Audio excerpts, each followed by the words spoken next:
ராதே கிருஷ்ணா. வணக்கம். நான் உங்கள் சுகி அம்மா பேசுகிறேன். நம்மளுடைய சுகி நிகேதனத்தில் நான் பகவத்கீதை எழுத போனதை பற்றி சொல்லியிருப்பேன். நீங்களும் கேட்டிருப்பீங்க அப்படின்னு சொல்லி நினைக்கிறேன். சேலம் மாவட்டம் அம்மாப்பேட்டையில் 100 நிமிடங்களுக்குள்ளார பகவத்கீதை முற்றும் எழுதுதல் அப்படிங்கிற ஒரு நிகழ்வு நடந்தது. இது கின்னஸ் ரெக்கார்டுக்காக நடந்தது. கலந்துக்கிட்டவங்க எல்லாருக்குமே சர்டிஃபிகேட்டும் மெடலும் கொடுத்தாங்க. படித்து தான் நம்ம பட்டம் வாங்கலை, இதுலையாவது பட்டம் வாங்கிடணுமில்ல.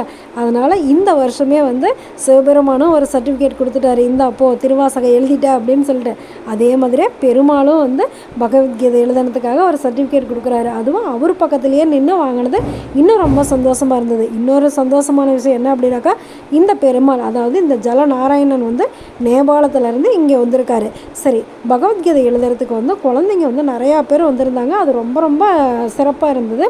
இங்கே நிறையா ஸ்டாலும் வச்சுருந்தாங்க.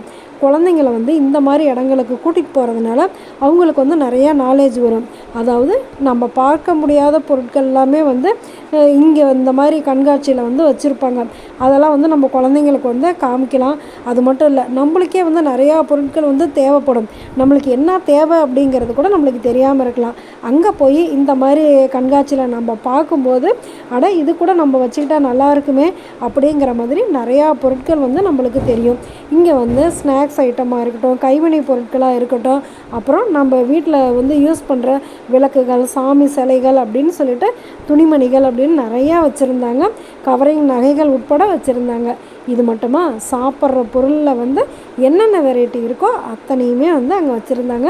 குழந்தைங்க விளையாடுறதுக்காகவும் இங்கே ஏற்பாடு பண்ணியிருந்தாங்க. அடுத்த தடவை இந்த மாதிரி ஸ்டால் போட்டாங்க அப்படின்னாக்கா நீங்களும் உங்களுடைய குழந்தைங்களை கூட்டிகிட்டு போய் காமிங்க.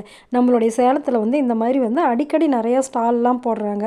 இந்த மாதிரி நிறையா இடத்துக்கு போகிறதுனால நம்ம குழந்தைங்களுக்குமே ஒரு மனமாற்றம் ஏற்படும், நம்மளுக்குமே ஒரு மனமாற்றம் ஏற்படும். நல்லது நினைப்போம், நல்லதே நடக்கும், ஆனந்தமாக இருப்போம். ஓகே, பாய். ராதே கிருஷ்ணா.